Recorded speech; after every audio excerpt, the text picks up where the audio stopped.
So I was cleaning my office this week because heaven only knows it needs cleaned. And I found the children's chat bag. So I thought, well, let's start this all over again. So, is Sage coming back? Are you coming back next week, Chase family? Probably. Well, somebody needs to put something in this bag, and then I will do a children's chat on whatever you put in the bag, and I will give it back. But it's kind of fun because I don't know what's in the bag, so I've got to just figure out how whatever you put in the bag is going to fit into my sermon that week. Now I want to keep moving, Jonathan. So we talked today about Esther. And the story of Esther is one of my favorite in the Bible because it talks about a very strong and courageous woman who was not willing to compromise her faith, even when that meant she could have died, her family could have died, and the entire Jewish people could have been killed. But she knew who she was, and she was unapologetic about who she was. And she knew her faith, and she knew how important it was for her to stay true to her faith, even to the point of death. Now, how often do we compromise who we are, and how many times are we tempted to compromise our faith? Maybe for a job, or for a relationship, or especially in times when if we don't, we'll get in trouble, or we might get made fun of. So Esther teaches us the importance of not compromising who we are, or especially our faith, when times get really difficult. So the story of Esther, we get a tiny little bit of it today.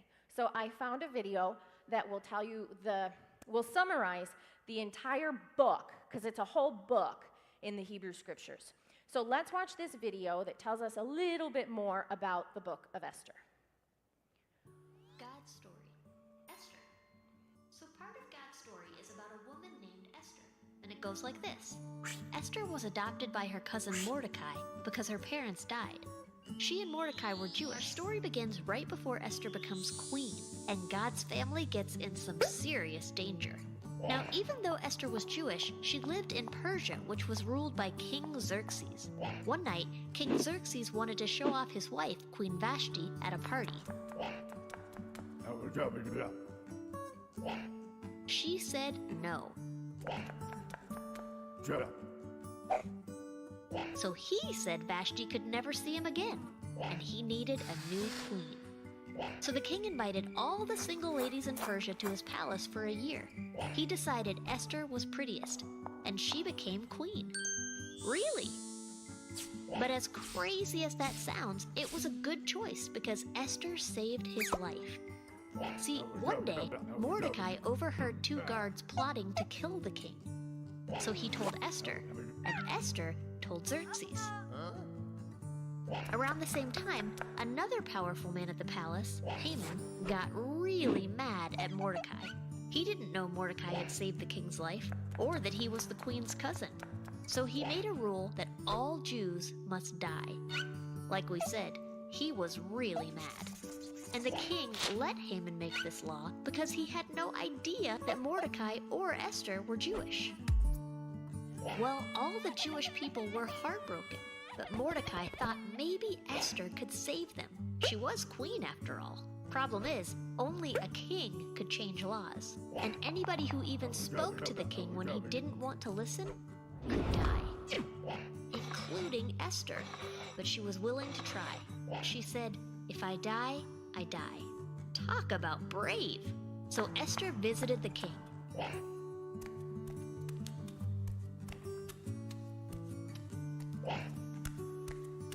To her relief, he said, "What do you want? I'll give it to you." Esther had a plan. Politely, she invited King Xerxes and Haman to dinner. She had saved the king's life. Now she was making a special dinner for him. Xerxes liked that. He said yes. That night, the king asked Esther what she wanted again. And again, Esther invited them to dinner. Haman was thrilled to be invited to dine with the king and queen, twice.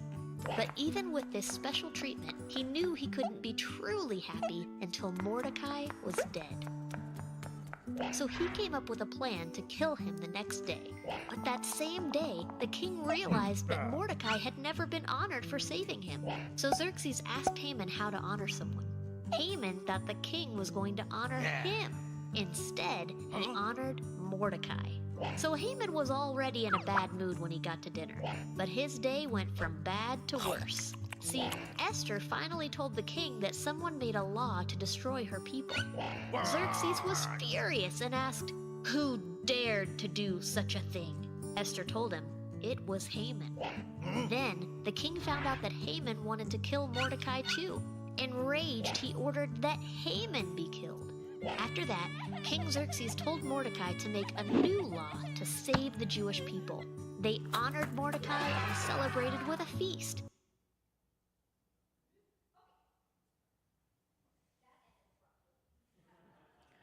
I didn't realize it was going to end so abruptly. So Esther was able to maneuver all of the different characters within that story to try and bring out the truth, which was that Haman was doing a lot of evil things. So it's that story of the really evil guy that was eventually starting to win, right? His evil plans were coming to fruition. He was so jealous and so angry and frustrated with Mordecai.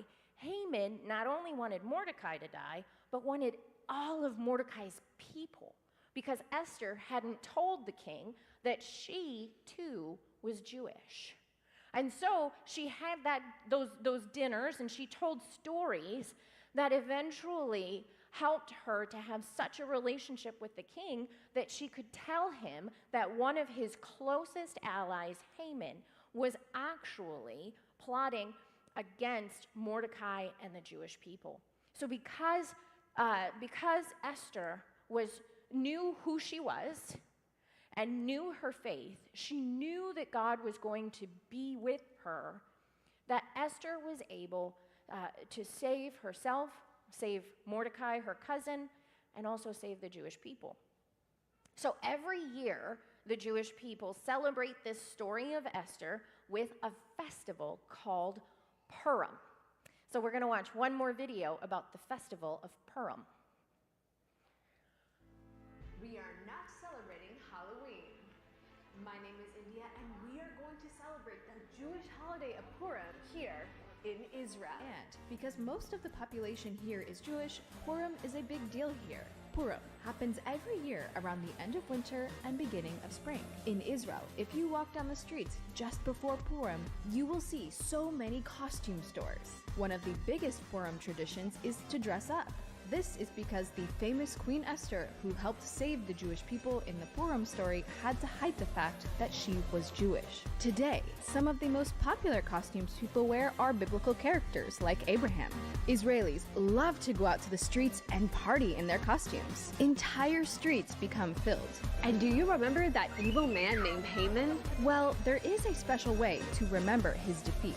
With these. Yes, these here are cookies, and they are called Hamantashen. But in Israel, they say Oznei Haman. This means the ears of Haman in Hebrew. They are triangles because they represent the ears of the evil Haman. Inside of the cookie is usually filled with jelly or chocolate.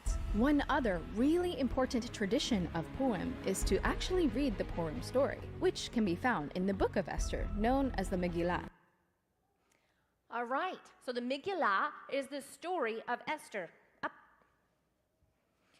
So this story is so central to their faith, the Jewish faith, because it teaches them about God's justice. God worked through Esther to bring about justice for the Israelite people so that they wouldn't die but would be saved by Queen Esther. So it teaches us that God works through us to bring about justice when there is injustice in the world. And that is why it's so important for us to know who we are in Jesus Christ and who we are in God. Because we too believe that God works through us to bring about God's justice in the world, to go and help those that are being treated like Haman with evil. Now, we might not eat cookies that look like people's ears, but it's a fun way that the Jewish people are able to remember one of the most important stories for them that reminds them of God's grace and God's mercy and God's saving acts of God's people. And so, walking our life by faith, knowing who we are and knowing who we are in our faith is so important that Jesus gives a very uncomfortable sermon today. It was really fun reading it and listening to you all kind of cringe. But friends, this is why we don't take the Bible literally. Can I just say that one more time, especially for the kids? We do not take this story literally. Because if we did, we would all be blind and we would have limbs cut off all over the place. It's not literal. Please don't gouge out your eyeballs.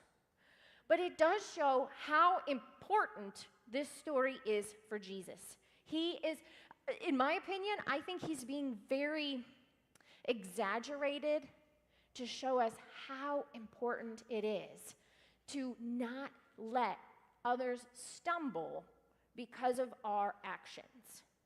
So I love that Quill came up today in his little SWAT uniform, because Quill comes to youth group almost every Sunday night. And you can't tell me that Quill is not watching each and every youth during youth group. He's watching what they do. He's watching what they say. And that is going to help form his faith as Quill grows up. And that's why it's so important that we strive to act our faith like Esther, who was strong and courageous and who stood up for her faith even in the midst of death. She did what she thought was right because, like Jesus says, heaven forbid one of us cause someone else to stumble. So much that Jesus says it would be better if a millstone, and millstones are very heavy because they have to crush, whether it's wheat or whether it's olives or whatever, it's really heavy. So to put that around our necks and throw us in the water, we're going to drown. To gouge out our eyes, that's how serious Jesus is. He's saying, listen, this is really important. Don't cause someone else to stumble because of what you say and because of what you do. And that is why it's so important for us to know who we are and what our faith is. So every Sunday night, the youth come.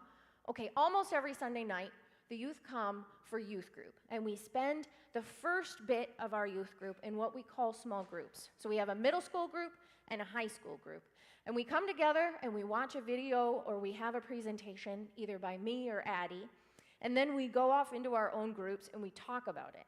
And the goal is for the kids to know who they are, what they believe, why they believe it, and based on all of that, to live a life of integrity so that people can look at the youth and see, they have faith.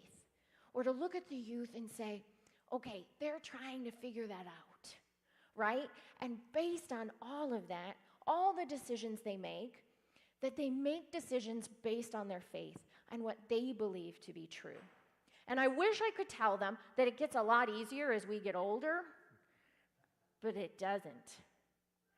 Every day, each and every one of us, no matter how old you are or how young you are, each and every day, we make decisions about what we say and what we do, and they should all be based on our faith, so that heaven forbid we ever cause someone else to stumble because of what we do.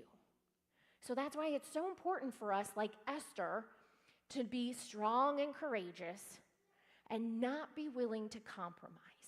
We don't compromise when it comes to our faith and what God is telling us is the right thing to do. Because only then can God work through us to bring about God's justice, to help turn around those systems that are so oppressive to people, that we can be a part of the change as God works through us. And it might not be big things, right? It might not be saving the entire Jewish people, because we aren't all Prussian queens that won a beauty contest. If you haven't read the book of Esther, it's a really fun book. You should read it. But we all, in our own little corners of the world, can, through our faith, through our words, and through our actions, make a difference as God works through us. Amen.